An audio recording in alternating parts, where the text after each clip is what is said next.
Hello, good morning, everybody, and welcome to our session on collective action, community approaches in scholarly communications. I'm Lou Woodley, I'm the facilitator for our session today, and I'm also the director of the Centre for Scientific Collaboration and Community Engagement at AAAS. So we're really interested in collaboration and community building within a range of contexts across science. And so I'm really excited to moderate this discussion today, where we're going to cover a range of different examples of communities in scholarly communications. Now, we do hope this is going to be an interactive session. And so let's start off. We're curious to get to know a little bit more about who is in the room. So by a show of hands, how many of you would say that you belong to a scholarly communications community? So hands up. Great. How many of you would say you belong to more than one? Okay. How many of you are building community within scholarly communications as part of your day job? Yep, a few less. And then how many of you are doing that on the side as a side hustle or some kind of grassroots project? Excellent. So we have lots of people in the room with experience of community. So you'll no doubt be familiar that the community word is being used more and more in a range of contexts. You can read business review articles and learn about how community is now your competitive advantage. You can learn about how community is essential for a variety of activities, from activism through to creating social learning spaces. So what do we mean when we talk about community? So we tend to think about community in a few ways. First of all, it's a group of people who've come together with a shared purpose, or possibly multiple overlapping purposes. It's a group where information flows in multiple directions. So it's not a hub and spoke, it's not a central transmission channel. It's conversations, it's information that are flowing in many directions. It's also often a place where participants can learn, because learning is a social activity, and it's through interaction with each other, it's through iteration together that we generate new knowledge. And finally, it's a group to which members feel belonging. So when I asked whether you identified as belonging to scholarly communications communities, you probably had the names of those communities in mind. And being able to name that and say that it's something you feel like you belong to often cultivates a sense of commitment, and you're likely to keep returning back to that community and contributing to its activities with other members. So now that we've clarified a little bit more what we mean by the word community, why do we need community? Why is it becoming so dominant and so important? Well, community persists where we learn, share, or create something together that we couldn't do on our own. So we can envisage this very simply through a Venn diagram. So we can imagine stakeholder A, or a group of people belonging to stakeholder A's group, and they have a certain set of goals. Stakeholder B's group may also have a set of goals, and it's here in the middle where the community happens, where the magic is, where we've got that overlap and that shared goals, which dictates what it is that we're going to do together in order to accomplish those goals. So community is really there at the centre of the Venn. Now, those of you who've really thought about the structure of your communities probably realise that this is a very simplistic model. And we're actually going to hear from our panellists today about how often there are multiple stakeholders, and really finding that sweet spot where all of their goals align can be where very fruitful community arises. So what are we going to do today? In order to keep the amount of talking from us to a minimum, the speaker's been briefed and invited to present 3 slides which answer 3 questions. So the first question they've been asked to address is, what does community mean to you and your organisation? So really continuing to explore what we mean by community. The second question they've been asked is, how is your community approach unique? And describe a unique challenge of your mission in your community. And then finally, because we're very interested in learning from you and hearing about your perspectives and the things on your mind, they've been asked to pose a question to you, the audience. So to think about something that they're grappling with in their community work at the moment that we might be able to discuss together. So the way we're going to do this is that we're going to hear from each speaker in turn, 4 of them, and then we're going to throw things open for discussion. So we should have lots of time for that. And please feel very welcome to respond to the questions at the end when we're going to summarise them, or to throw your own questions into the mix. So we don't want to be prescriptive, we want this to be a session that's useful for you. So without further ado, let's get started. First up, we have Howard Ratner. So Howard is the executive director of Chorus, and he's got over 2 decades worth of experience bringing innovative technology solutions to the scholarly communications space. So I could list all the things that he's done, which involve chairing ORCID, being involved with Crossref and the establishment of the Digital Object Identifier, or DOI. He's also been actively involved in SSP, serving as president from 2014 to 2015, and also for multiple years on the board. So welcome, Howard. Please come to the side. Hello, everyone. So being the first speaker, I'm going to break the rules because I'm going to have 4 slides. But Lou, yeah, she's going to shake her head, but here we go. So Chorus is a not-for-profit community, and it's an effort of publishers, funders, and institutions, as you can see here, all trying to reduce the burden of complying with open access and public access mandates. Essentially, the idea is to take the infrastructure that we've all created within the scholarly community and we've built it and put it to use for monitoring open access, complementing and reducing the cost of agency workflows, and potentially returning money to fund research. So what's our unique challenge and approach? Well, Chorus is focused on 5 core services: identification, discovery, compliance, preservation, and access. Each of our main stakeholders wants some level of this service. So the funders, what do they want?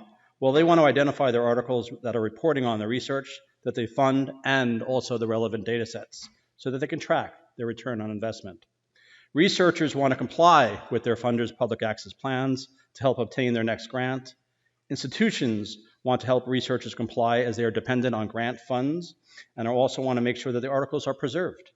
And the public, of course, wants access to the content. Now, how do publishers fit? Well, publishers want to support all of these stakeholders, but do so by driving the readers back to their sites for the best available version. So Chorus is based on maximizing the use of persistent identifiers, and that shouldn't be a surprise given my history. Chorus continues to find ways to use identifiers of the scholarly communications community to add relevant connected metadata to encourage innovation and discovery. And this is all about community. Publishers collect and send content DOIs and funder IDs to Crossref. That's the first step. We at Chorus then ingest this information so we can check whether an article is archived for preservation at yet another community service like Clocks and or Portico, whether the article is appearing on an agency portal, whether there is public grant information, whether authors have any ORCID IDs, and certainly I'm not going to steal thunder from my ORCID colleague here, and whether there are relevant data sets to link to via the Scholix framework, which itself uses persistent identifiers found in DataCite, Pangaea, OpenAir, and other sources. So here's my question for you that you need to think about. What was the best outcome, because I'm all about outcome, of a community-led effort, and why was it successful? Great, thank you, Howard. And so that's a great example of a complex community. So really thinking about a community ecosystem, perhaps, where we've actually got multiple different stakeholders in that Venn diagram that we saw at the beginning. So next up, continuing the theme of infrastructure, we're going to hear from Alice Meadows. So Alice is Director of Communications for ORCID, and their vision is a world where all who participate in research, scholarship, and innovation are uniquely identified and connected with their contributions and affiliations, whether that's across disciplines, borders, or time. Alice is a very experienced communications professional, so she's worked at a variety of roles at Wiley, at Blackwell, and is also a regular contributor to the Scholarly Kitchen, as well as being an SSP board member. Welcome, Alice.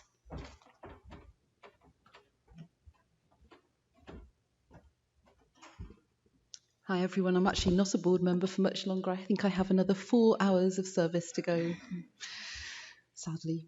Okay, I have also cheated and I'm talking about 2 organisations. I do only have 3 slides though, so just saying. So I am going to talk a bit about my own organisation, ORCID, which is very much a community-owned, community-driven organisation, and also about C4DISC, the Coalition for Diversity and Inclusion in Scholarly Communications, which is a newly formed community organisation which is still in its very early stages, that has really been largely led by SSP, and so I've been closely involved in that. And I thought this would be an interesting thing to do because Orchid's not an old organisation. We've been around for nearly 7 years now since the Orchid Registry launched, a bit longer than that beforehand. But we're a sort of, I think, we call ourselves at the moment, we've matured out of our startup phase. So we're sort of in that second phase of our organisation, whereas C4DISC is very early stages. So I'm hoping that I can kind of, show you a little bit of the differences between the two. So what community means for Orchid, I think, is it's absolutely central. As I say, we're a community-led organisation, so we would not exist without our community, and that includes all of you and all of your researchers and your colleagues. You are Orchid. We think we're also essential. Community is essential. We're a small global non-profit organisation, so without you, our community, being out there helping to spread the word, implementing Orchid in your organisations, using your Orchid IDs yourself where you have them, we wouldn't exist. We couldn't do this on our own. There's only about 30 of us, and we need you. And then I think really importantly, we're an inclusive organisation, so we don't take a stand on issues like business models or anything like that. We want to be a home for any organisation or individual who wants, as Lou said, to either identify themselves and connect themselves to their affiliations and contributions, or as an organisation who wants to interact with researchers in a way that helps them be able to spend more time on their work. C4DISC is a bit different. As I say, it's a new organisation. There's certainly more questions than answers at the moment. We also see it as a kind of leadership thing in the community. So it's comprised of, at the moment, about 10, I think, industry organisations. And we hope and expect that there will be many more joining in. But it's a sort of organisationally led leadership thing rather than Orchid, which is a bit more diversified, I guess. But again, it's inclusive. We are an organisation that's about inclusion. We need to eat our own dog food and be inclusive ourselves. So once we've figured out sort of governance issues, the idea is that it will be very much a welcoming and inclusive organisation. So what are our unique challenges? So for Orchid, I gather that Jam Tomorrow is not a phrase that most of you in the room are probably familiar with, but basically what it means is investing today to reap the rewards tomorrow. So Orchid is an organisation that, we are much closer to being able to demonstrate our value, but there's still quite an investment that people have to make either as an individual or as an organisation in order to reap the full benefits of Orchid. So we're still at that phase where we're reaping more of the benefits, but it's really not going to be until the whole community is involved that we can reap the full benefits and demonstrate them. So it's a bit of a leap of faith. And it's an investment. It's not just a membership. Usually you join an organisation and you pay your membership fees, and that's kind of it. You might volunteer or something, but you sort of you expect to get stuff from that organisation. But it's a bit more. It's not quite as straightforward with Orchid really, because once you become a member, what we want you to do is also to invest your time and resources in implementing Orchid so that you can then benefit from it. So it's not this sort of straightforward thing. So our third challenge is this complexity. So how do we get this across? How do we get across the value of Orchid in our relatively early days when we have examples, but they're not? There are also examples of where Orchid's not working, where there are technology challenges as well as messaging challenges. So we have a lot of complexity that we need to deal with. From a C4DISC perspective, one of our challenges is that our goals are not yet clearly defined. And in fact, I've just come out of we're doing some work with the Educopia Institute at the moment, and I've just come out of a session, our third session with them. We finally have a vision, mission, and values decided, so those will be launching soon. But we have got a lot of work to do in terms of what our goals going forward will be. Consensus is a challenge. As I say, at the moment there are 10 organisations involved. All those organisations have slightly different perspectives on things, and trying to reach consensus is challenging. We managed it this morning, but there were a couple of abstentions from people who didn't feel comfortable enough they didn't want to vote against something, but they didn't feel comfortable voting for it. So managing that is challenging. And then sustainability, thinking about our governance. What kind of funding model are we going to have? What do we need? So these are all challenges that we are looking to resolve over the next few months. And my question for you, and this is a particular pet peeve of mine, is how can we get better at bringing our existing communities together rather than keeping on forming new communities? We were all very good at saying, well, my community is special because I need this, and therefore I need to establish a separate organisation that just deals with this. But actually, we all have so much more in common than we have differences. So can we learn more from each other? Can we look at an existing community and build on that rather than starting a new one? So that's my question for you, is how can we get better at that? Thank you, Alice, and for the good perspective on the challenges of working within that Venn and perhaps not propagating too many different Venn diagrams all at the same time. So next up, we have Jessica Polka, who is the Executive Director of ASAP Bio. And so this is an example of a community that's really working towards culture change. It's a biologist-driven project to promote innovation and transparency in life sciences publishing. Now, Jessica is a scientist by training. Before becoming a visiting scholar at the Whitehead Institute, she performed postdoctoral research in the Department of Systems Biology at Harvard Med School, following a PhD in biochemistry from UCSF. So she's also president of the board of directors of the Future of Research, and a steering committee member of Rescuing Biomedical Research, as well as a member of ASCB's Public Policy Committee. So welcome, Jessica. Thank you, Lou. I think that when we start thinking about changing publishing, there's an element of publishing which is to do with journal policies, funder mandates, but there's another element which is that researchers are going to share their work with one another according to cultural norms about what work is recognized as a valid contribution and a valid form of communicating science. So when ASAP Bio, a very small organization, got started with a meeting in 2016, a key problem that we faced was that preprints were not very well accepted in life science communities as a way to communicate research. There was concern, and there still is a concern, that researchers can be scooped when posting a preprint because their colleagues won't respect that the preprint is a legitimate contribution that others will see.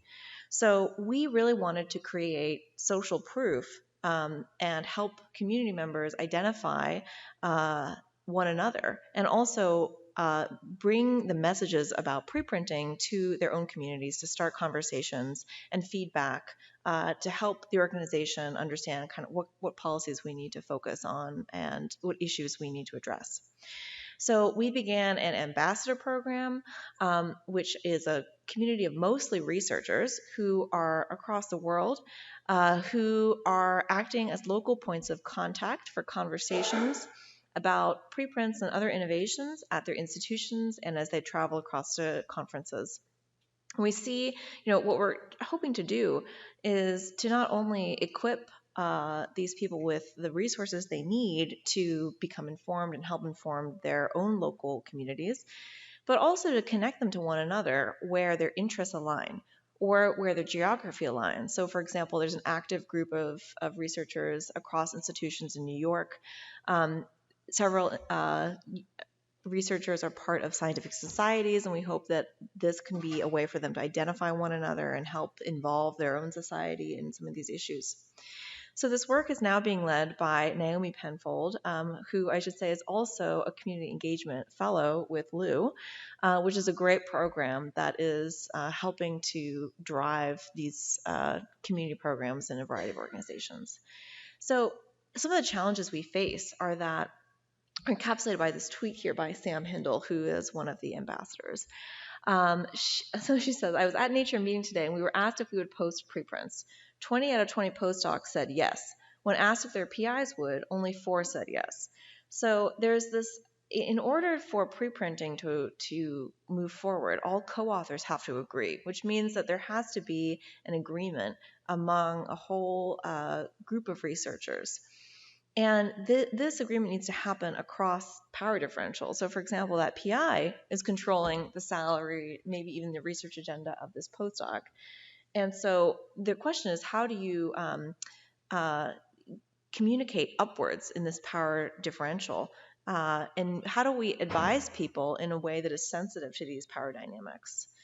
Um, and I think what we're hoping to do now is to create a range, a guide to help people become more active and engaged, and help them reach out and seek support among their own communities with different investment levels. So everything as something as simple as putting a sticker on their laptop or their lab bench, to arranging meetings with policymakers at their funding organizations. These are a variety of different things that we would like to encourage.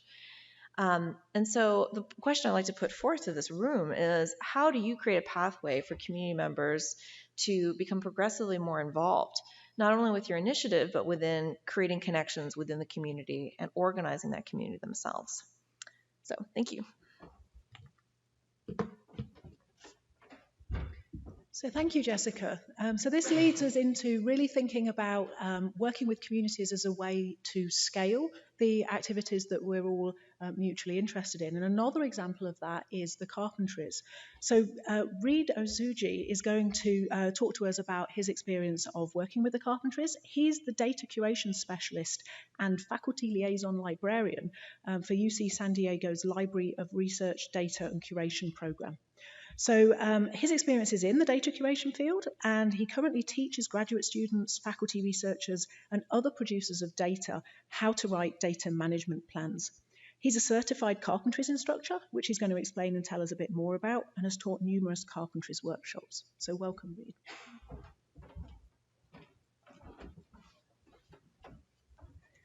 Thank you, Lou. So I'm going to basically give a brief overview about the carpentries and kind of our effort at UC San Diego. It's kind of more of a practical approach to building our local instructor community for basically our teaching and workshop effort. So if you're not familiar with the Carpentries is a nonprofit organization. It's a nonprofit global organization that utilizes an inclusive pedagogy to train and develop skills in data and data science and software skills for more effective research, working with data and seeking career development. The Carpentries is an organization prioritizing in community, global community, and local communities for teaching and sharing these skills and perspectives to diverse audiences. So again, if you're not familiar with the Carpentries, there's three branches that make up the Carpentries, which is software carpentry, data carpentry, and library carpentry. So with that in mind, our Carpentries, oops, let me skip this. Our Carpentries community at UC San Diego has been in development since 2015, and it started with a whole 3 instructors who received training in our research data curation program. And then after we became certified instructors, we started teaching the workshops more frequently, and we realized that there was this huge demand for some workshops. And we needed to basically build our community to figure out the best way to meet this demand. So throughout the years, we've increased our instructor capacity, and we needed to figure out how to develop a support system for this growing community of instructors that we have. So what does the community mean to us, or what does having a Carpentries community mean to our group at UC San Diego? Here there's several points, but just for time, I'm going to go through our top probably 4 key points. The Carpentries member organization that we participate is basically a part of the larger global organization. So we're a smaller local member organization that we actually pay a fee to the Carpentries to be a part of. And this is a key factor for developing our community, because through the membership we receive 6 instructor seats, and that's on an annual basis. So every year that we're a member, we basically get 6 people that we get trained. So the next idea is that there's partnerships with key stakeholders. And on our campus, we've structured our local Carpentries community through partnerships with some campus departments and also some academic departments. And We found that the partnerships was a great way to basically hit those people up for money, because some of the departments have a lot of money. And if we go to, like, for example, our campus research IT, they have tons of money. So we were able to get some funding to continue our annual membership. Um, Another point about what community means to us is the idea of instructor-led coordination. So our whole community is basically built on the instructors that participate teaching the carpentries workshops. So they're practitioners, they're researchers, they're instructors. Like myself, I'm a librarian, and we all kind of organize and work together to evolve our community. And then the last kind of key point that I want to cover on the slide is the broader carpentries community. And so again, it's a global community, and we're a smaller local member organization, but it's really important that we have ties back to them. And as instructors and as supporting as the carpentries is, we can basically contact the people and say, hey, we need help, or we can contact other institutions that are also part of the carpentries.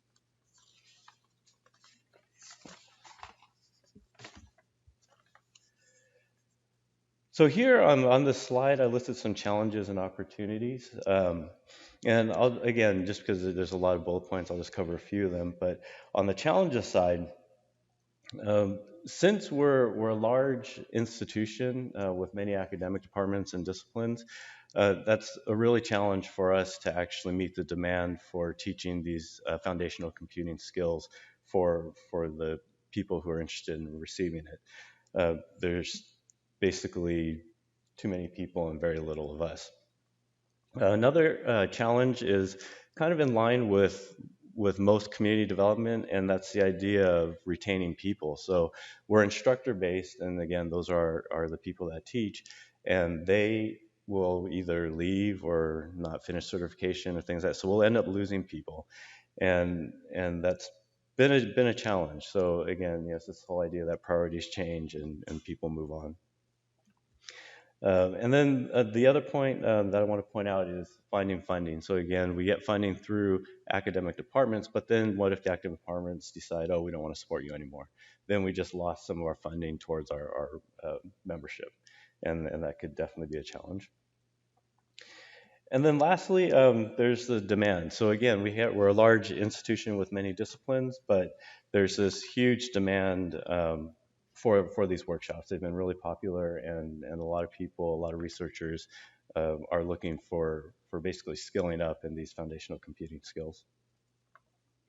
And then on the opportunity side, there's the collaboration with researchers, and basically this is one of the more interesting things that I like, because since again we're researchers, instructors, librarians, we get to work with each other, and that's an opportunity for the other researchers who basically are in their labs doing the work, but they don't tend to communicate outside of that. So this gives them opportunity to either create a bigger network around campus, either find collaborations with research, opportunities like that for them. And then there's also this idea of the shared expertise. So again, based on the variety of researchers that we have, there's all different kinds of expertise. And when we teach these workshops, we're able to basically fulfill a request from somebody who says they want a workshop in genomics, or they want something in social sciences. And then kind of the last 2 points I want to talk about is the library as a central hub, and the demand. And what I do is I'm one of the lead instructors for developing our community, and I'm in the library. And we found that the library is a great place as a central hub, because it's basically discipline agnostic. It's open, it's available, people know where we are. So it's pretty easy for us to run our community outside or within the library. And then also, like the challenges, there's the idea of the demand. And the demand is basically a good thing in this case, because people want the workshops. We know that this community is necessary. So it's kind of reinforcing this idea that we're on the right track, and we're doing the right thing. Okay, so this is my question that I have for you. And it's one that I think about quite often. And it's, honestly, I think it's a hard question. But in most cases, community development efforts are easily established in the beginning. However, as growth and stability settle in, what strategies do you think can be used to sustain that momentum? Great, thank you, Reid, and thanks to all of our speakers. So I hope we've given you a really quick snapshot of communities that are at different stages of development, different stages of maturity, communities with different stakeholders involved, and communities that are operating at different scales. So some thinking about even spinning out into local level groups and what that means to have sub-communities. So now we'd like to turn things over to you. So we've got a good amount of time for some discussion. Here's a reminder of the 4 questions that our speakers asked. So we're very happy to start at the top and go through these. Or if none of those resonate, then we can take this off in any community-related direction that you would like. So why don't we start with Howard's initial question, which was, what was the best outcome of a community-led effort and why was it successful? So we're interested in hearing about that, whether you're a community organizer or a member of a community that really enjoyed being part of something. So anybody want to share an example of that?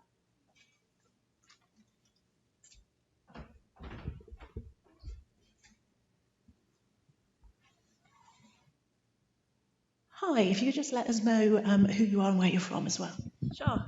I'm Emily Marchant from Cambridge University Press. I've been integrating ORCID at our organisation. One thing that we found worked really well was running a kind of internal competition to get our internal kind of colleagues thinking about the benefits of ORCID from an author perspective. So how should we sell ORCID to our authors was the question. And we did some, prizes. The prize was an orchid at the end of it. And that worked well because it got our kind of internal colleagues thinking, how to talk about something like ORCID externally.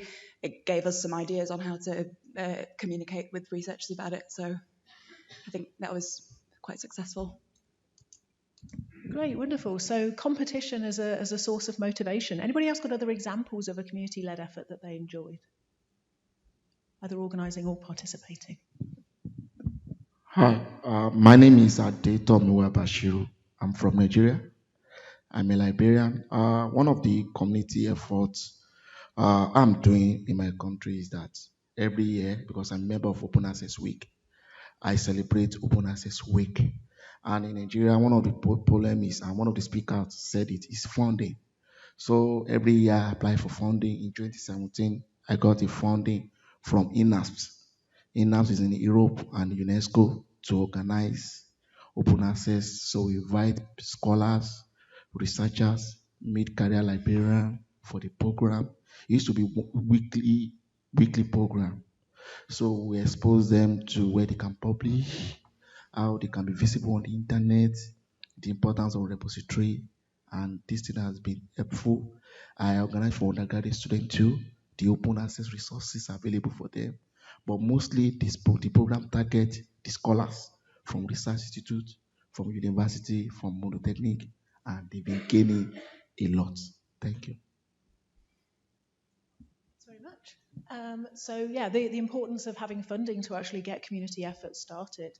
So any more examples for Howard's question? Otherwise we'll move on. So anybody else want to share an example of an outcome of a community-led effort or motivating community members to participate? Okay, so Alice asked us, how can we get better at bringing existing communities together rather than creating new ones? So rather than having this crazy proliferation of lots and lots of Venn diagrams of people, how might we actually work together more collaboratively? Has anybody experienced, for example, taking one of their efforts and partnering up with another organisation, partnering up with another community initiative, perhaps to amplify the reach of what you're doing? Hi, everyone. I'm Adee Pasquale. I'm the Fulcrum Community Manager at Michigan Publishing. So I think if some of you have attended some sessions already, especially John Maxwell's on Wednesday, there's a lot of platforms that are currently being developed and a lot that came out of that 2014 round of Mellon funding. So one example is Fulcrum partnering with Editoria out of Cocoa and just trying to understand what it is that these other platforms are targeting, and especially as we develop more and kind of have a clearer sense of where we're going and who we're really targeting, we're trying to partner, and rather than building all of those capabilities and tools out in our own individual platforms, we continually like stay in touch and of course attend all these different meetings that touch all of these different communities, in an attempt to kind of collaborate versus to continue to strive for all these different lines of funding. And that's a lot of thoughts in one comment, I guess, but a lot of collaboration, I think, across these new tools and technologies. There's some open lines of communication as well, so that everybody is at least aware of everything else that's going on as well, and perhaps that might stop some duplication of effort. Yeah. Hi, Chris Shillam from Elsevier. So, if I could combine the first two questions a little bit, it seems to me that community efforts are most successful when they're relatively narrowly focused, because finding a problem that a group of stakeholders from different groups can agree is a problem that needs to be solved is easier when it's a smaller problem, right? Don't boil the ocean. But the problem is that we've now ended up with a proliferation of single purpose non-profit organizations, each of which are solving those individual problems. There's a lot of overhead that goes with that, right? Every organization has to have a staff and a membership model and blah blah blah blah. I think there's this kind of fatigue, new organization fatigue in the industry. So I think one thing that we could think about is some scaffolding, some infrastructure for bringing together groups of stakeholders from different parts of the community to solve focused problems, without having to create non-profit entities to do that. And part of what we're trying to do with RE21 that I'm involved in is kind of come up with a coalition model. Don't know if that's going to work yet, but I think if we could find a reproducible model for creating groups with funding to work together to solve problems without all of the overhead, we could do a lot more and do a lot more quickly. Yeah, I mean, it's interesting. There's a lot going on in this space at the moment in terms of thinking about how it is that, to your point, that we scale up these efforts, that we stop kind of duplicating, but also to the previous lady's point about continuous communication, that if we've got so many of these different communities, how on earth is it possible to stay up to date with what's going on in all of them? And so there's talk in various spaces at the minute of almost like meta networks or communities of communities, where you take representatives even from those separate entities and bubble that up to that top level so that people can get a synthesis of what's happening. For those that are interested in sort of background literature, the collective impact model talks about this in terms of the role of a backbone organisation in coordinating efforts in certain spaces, and so that can be quite a useful model to think of. Anybody else got any more thoughts about questions 1 and 2?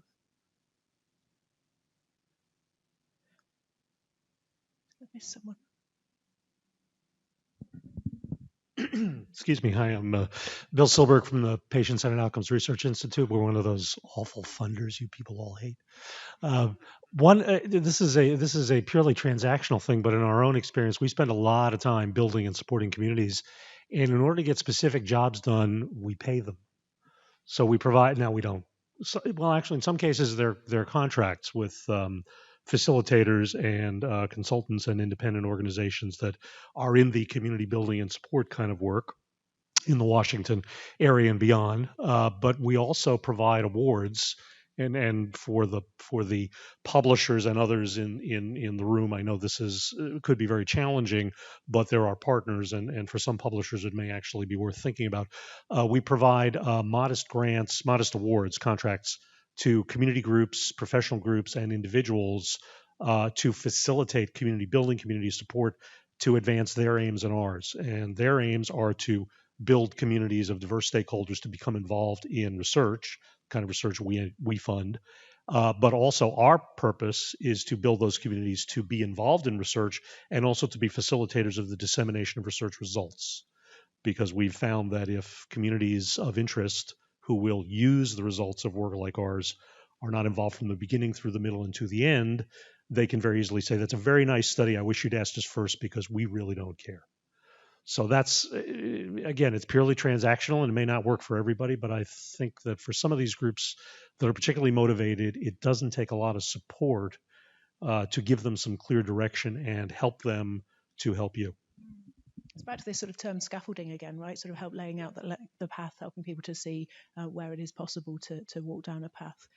Let me just throw things back to the panelists. Actually, we obviously haven't heard from them for a few moments. Anybody want to comment on the panel on questions 1 and 2? I know in our prep we talked about some examples of successful outcomes. Howard, Alice, did you want to comment on those at all? Well, I'll just note that I think a great example in our community recently has been the merger between NISO and NFACE, which I think is a great example of two organisations recognising that they had enough in common that they could usefully merge their efforts in a way that will actually benefit the community, because they have different strengths but a shared kind of purpose. And ultimately it's going to result in lower fees actually for their members. Even those who think who are members of both will it'll be a benefit to a better approach, a sort of more holistic approach to standards, to the creation and dissemination of standards. So I think that's a really nice example of two organisations recognising that they could become one. So for me, I've been involved in a lot of different organizations. It's all about, did you actually do anything? Did you actually come out with an outcome that was actually useful to the community? And can you sustain that outcome? And so figuring out what is that, if you will, minimum viable product that you want to start with, and then build out from there. To Chris's point, not everything has to be a new organization, but sometimes it does. In the case of my own organization, Chorus, it was initially meant to be started within Crossref. Crossref organization didn't want to do it. So therefore, there actually needed to be something spun out, because you needed to have dedicated resources thinking about it, and you needed to have the right stakeholders involved. So the stakeholders who do not want to be involved didn't need to be involved. And that's a unique challenge, because I think sometimes people are dragged into things that they don't, that the larger organization wants to do, but you as a member don't want to do. And therefore, sometimes, the big organizations need to think about that. They need to think about what is the right time to hive it off. And also, what's the right time to say, we shouldn't do this anymore, right? It's not appropriate for our membership. Our membership has moved on, and the world has moved on. And that, as things progress, and we all know that the world is always changing, organizations need to change along with it, and communities need to change too. Do you have any comments back to the panelists? So moving on to question 3, Jessica asked us, how do you create a path forward for community members to become progressively more involved with your initiative? And so I'd just like Jessica and then Reid just to tell us briefly about some examples that they've seen. So I know, for example, the eLife Innovation Sprint and so on that you were involved in, and then perhaps we could hear a little bit more about how the Carpentries actually has different levels of engagement for members as well. Yeah, I mean, I think that we first have people participate in a Slack channel, just having conversations, and we also provide them with resources to give talks and so forth.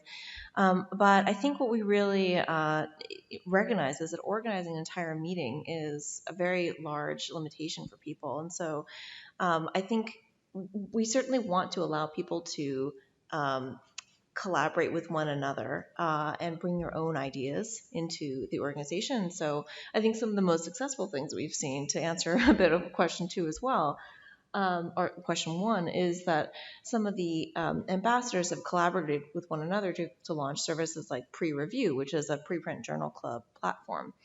So that is obviously a community member who's grown in their involvement and been very passionate. And so I think, for us, the question is, how do we always engage each member where they are coming into the community appropriately, so they have ways to get involved, ways to become, helping, just retweeting, answering surveys, disseminating among their own local communities, and how do we translate that into a kind of rolling and acceleration of involvement? Yeah, so the same for us about, I guess, I'll answer something about question one since it's kind of on the top of my head. But one of the things, or I guess a good example that we've done for having a best outcome from a community-led effort is the Carpentries annually participates in what's called a Mozilla Global Sprint.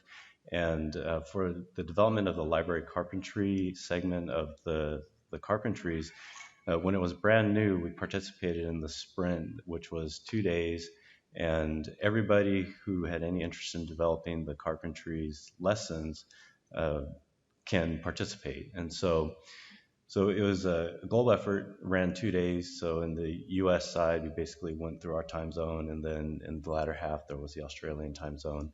And it was a great way to basically get that library carpentry off the ground. So they actually had lessons that went from alpha to beta, which accelerated the teaching capacity for the instructors who needed to be able to teach that. Let's see. I think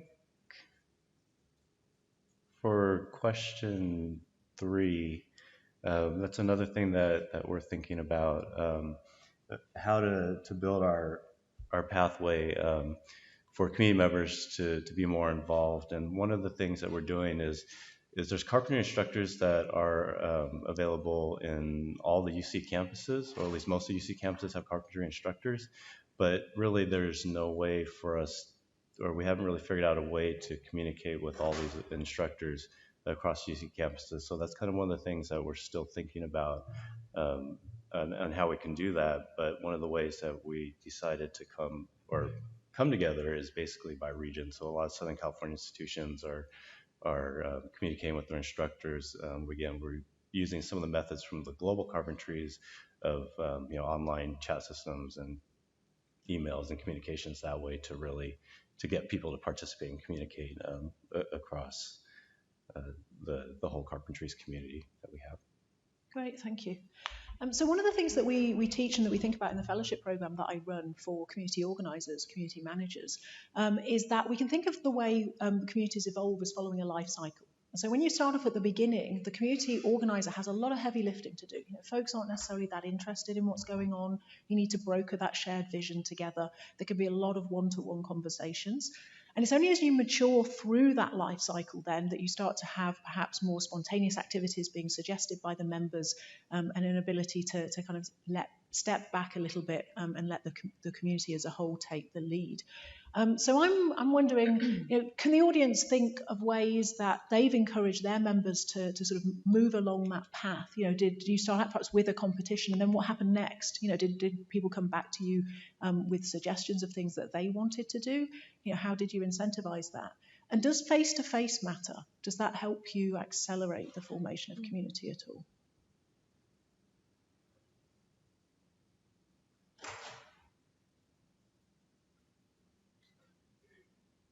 Let me just pop it there and then I'll come back. Hi, I'm Becky Roberts. I'm at Cambridge University Press.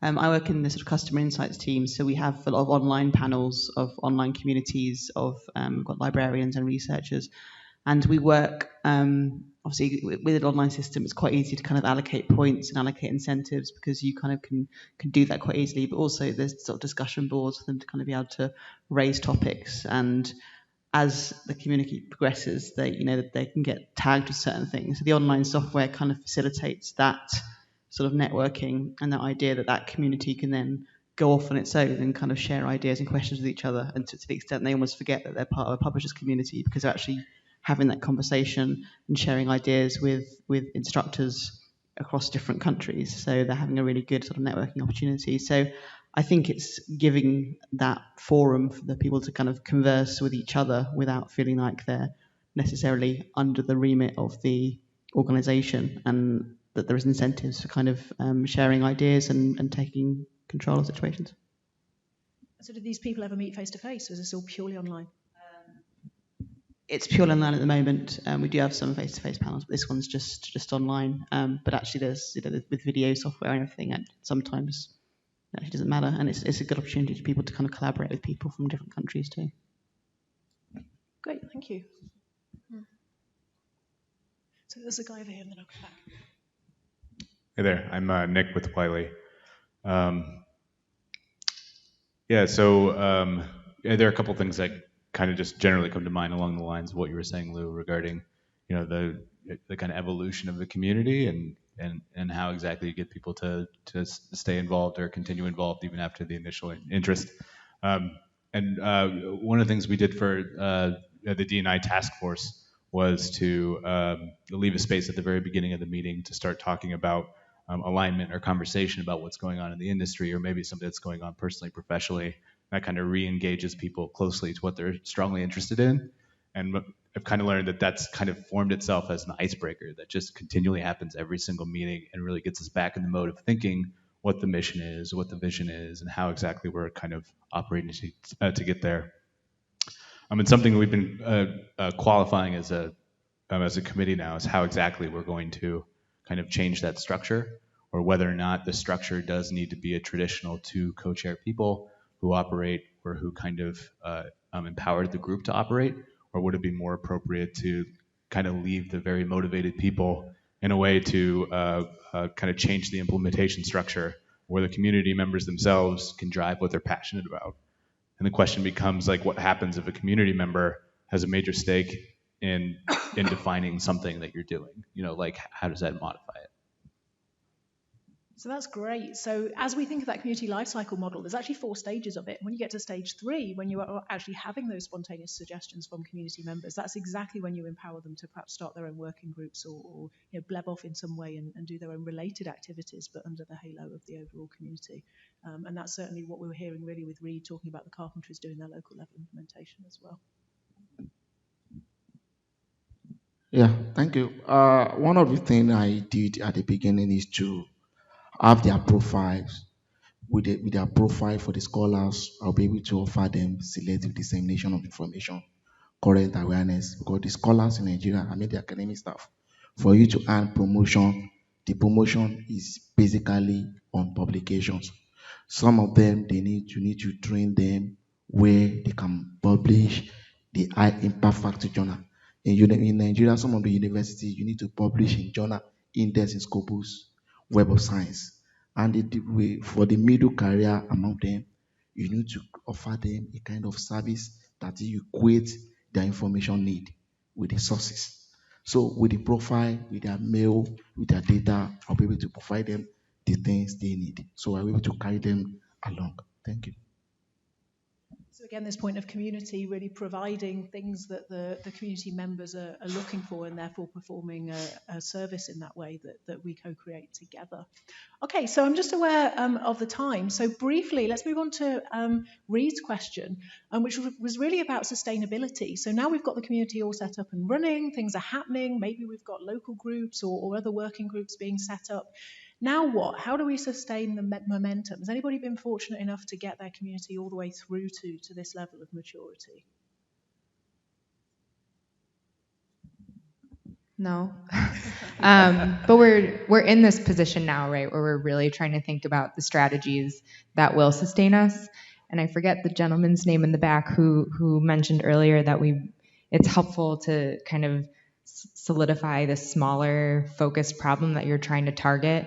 And we found that has been a helpful way in moving forward because sustainability kind of encompasses so much, right? But in deciding, okay, we're really going to focus on enhanced ebooks on our platform. That way we can more easily target folks and then dig into the conversations with our current community members who really value that kind of publication and hear more about what they need in terms of feature development. So, and then we're kind of expanding to new folks who we weren't previously thinking about because we were trying to do so many things, right? So I think that can be a really helpful way into the sustainability question. Anybody else have thoughts about sustainability? Behind you. Hi, Michael Markey from F1000 Research. So we have a early career researcher focus group, and to get them involved, we did a lot of what we spoke about earlier, engaging them and getting them and going, and they're a very active group. But what we do now is kind of put the ball back in their court and let them talk about what should we talk about at the next meeting, pair them up together and say, can you come up with the agenda next week? And it's more driven by them and facilitated by us now. So it's kind of passing the baton. Great. Excellent. Anyone else?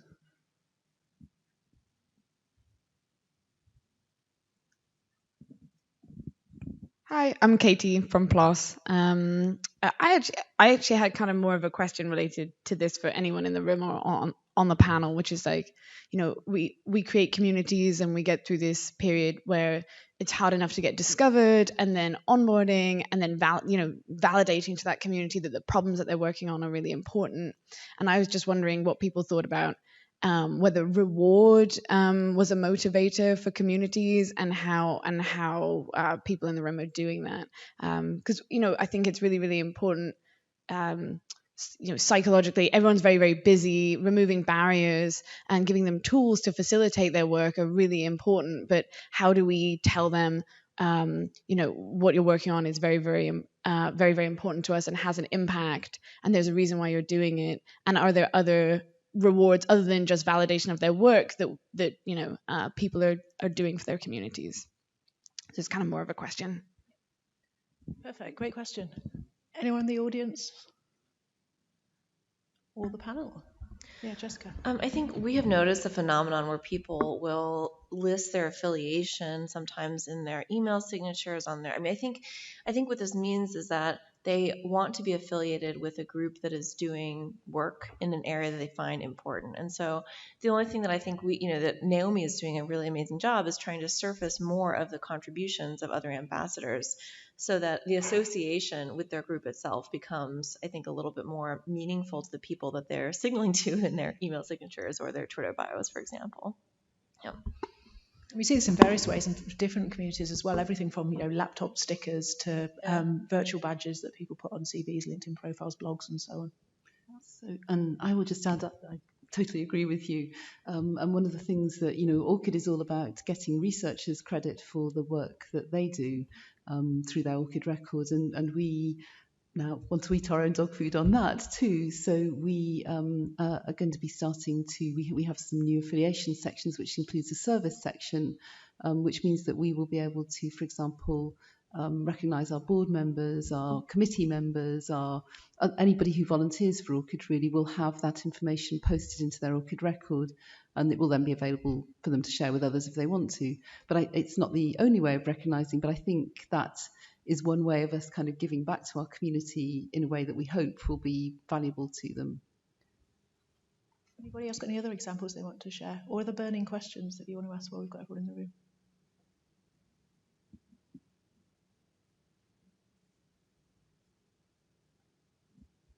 So we touched a little bit on the importance, or not, depending on what you're trying to do, of face-to-face meetings of your community members. And one of the models that I've actually found useful, if you're struggling to really find the purpose of the community and get the momentum going in the beginning, is there's something called social impact networks that follow a model called the Connect, Align, Produce. And the reason this is interesting is because it puts emphasis on taking time for community members to actually get to know each other in the beginning. So literally just coming together and connecting and, asking questions, finding out who's who. They're then able to kind of self-align or align with a little bit of scaffolding around what it is that they're interested in. So that maybe when the working groups crop up and the core topics that are on people's minds arise. And only then do you actually ask those groups to start really producing some kind of output together, working on a working group project or contributing back in some way. And so I wonder, for those of you that perhaps are seeing it take a little longer than you expected for your communities to take off, whether that's been a source of concern, whether perhaps you feel like you could be doing more to help the members connect and align at the beginning. Is that a model that feels like it makes any sense?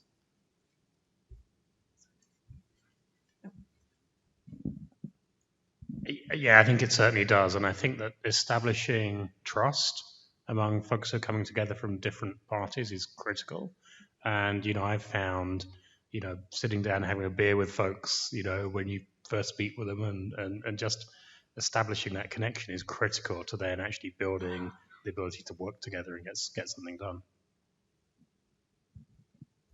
Okay, do we have any final comments or questions from the room? No.